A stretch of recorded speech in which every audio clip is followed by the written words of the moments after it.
Hari ini selesai ya, hari kedua ya Pak Mukhtar, hari kedua sudah selesai. Jadi kami sudah menanyakan psikolog apa saja yang diperiksa untuk atas diri tersangka Pegi Setiawan itu. Psikolog menjelaskan bahwa pemeriksaan untuk tersangka Pegi Setiawan itu berkaitan dengan satu intelijensi atau kognitif ya. Jadi intelijensi ini kecerdasan, kognitif ini fungsi otak. Kemudian yang kedua afeksi. Afeksi ini untuk menjabarkan tentang suatu perasaan ya, untuk mendapatkan respon yang baik. Nah, kemudian yang ketiga adalah motorik. Motorik ini untuk melihat atau memeriksa ya pengendalian dan pengaturan fungsi-fungsi organ tubuh itu. Nah, alat yang digunakan untuk melakukan pemeriksaan ini memang ada 5, cuma memang tidak disampaikan ya alat pemeriksaannya. Tapi yang jelas pemeriksaan ini untuk melihat tiga hal ini, yaitu intelijensi atau kognitif, afeksi dan motorik. Nah, jadi sudah selesai. Kemudian kami menanyakan apa langkah selanjutnya. Ada informasi dari Pak Kanit ya, informasi yang disampaikan Pak Kanit itu selanjutnya akan pemeriksaan poligraf ya. Poligraf itu untuk mengetahui atau mengetes kebohongan itu. Nah, itu informasinya akan dilaksanakan hari Rabu, tapi tetap kami menunggu panggilan atau undangan resmi ya dari penyidik itu. Oke Pak, terkait tes afeksi terus tadi kognitif juga yang dites itu sebetulnya ada ini nggak sih? Apakah ini bisa membuat titik terang, terutama mengetahui apakah Peggy itu pelaku sebenarnya atau bukan? Apalagi kan ini dilakukan untuk kehati-hatian. Sebetulnya ini ada relevansi nggak sih Pak? Ya, sebenarnya yang bisa menjawab itu antara penyidik kan membutuhkan pemeriksaan psikologis, kemudian psikolog melakukan pemeriksaan. Jadi kebutuhan yang paling tahu apa yang dibutuhkan oleh penyidik terkait pemeriksaan ini, kaitannya dengan peristiwa pidana ini adalah penyidik ya. Jadi apakah dari pemeriksaan tiga hal ini, intelijensi, kognitif, kemudian afeksi motorik ini, apakah bisa menguatkan peristiwa pidana yang dilakukan oleh Pegi Setiawan atau tidak ya, kami tidak tahu.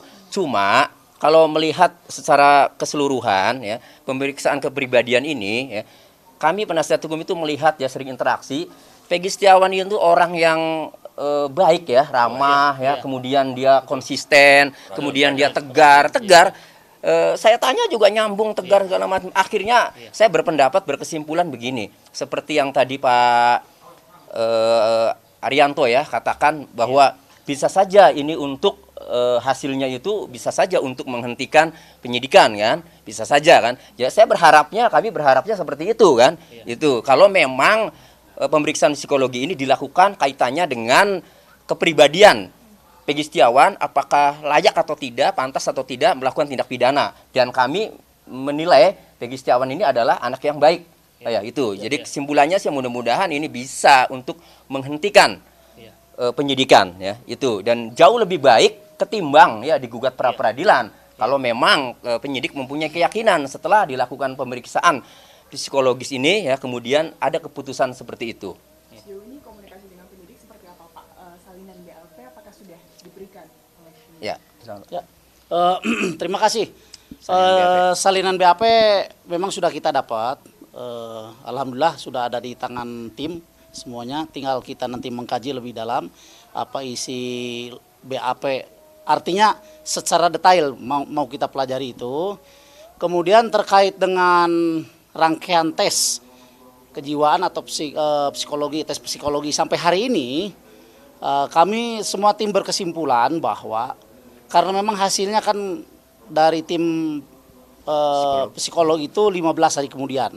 Nah, kami nanti akan melihat hasil itu, minta kepada penyidik terutama untuk terbuka hasilnya seperti apa. Karena memang ini demi kepentingan klien kami juga. Seandainya memang hasil ini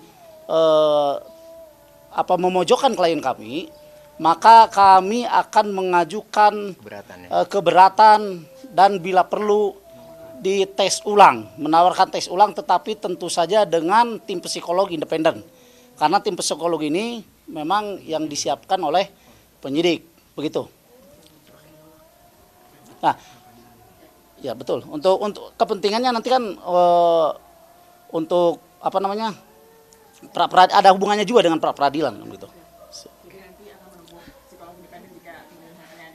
Betul, tentu saja karena kan kita juga harus menjaga kepentingan hukum atau memperjuangkan kepentingan hukum daripada klien kami. Itu.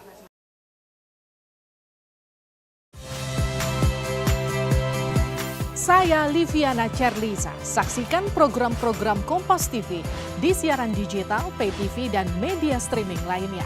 Kompas TV, independen, terpercaya.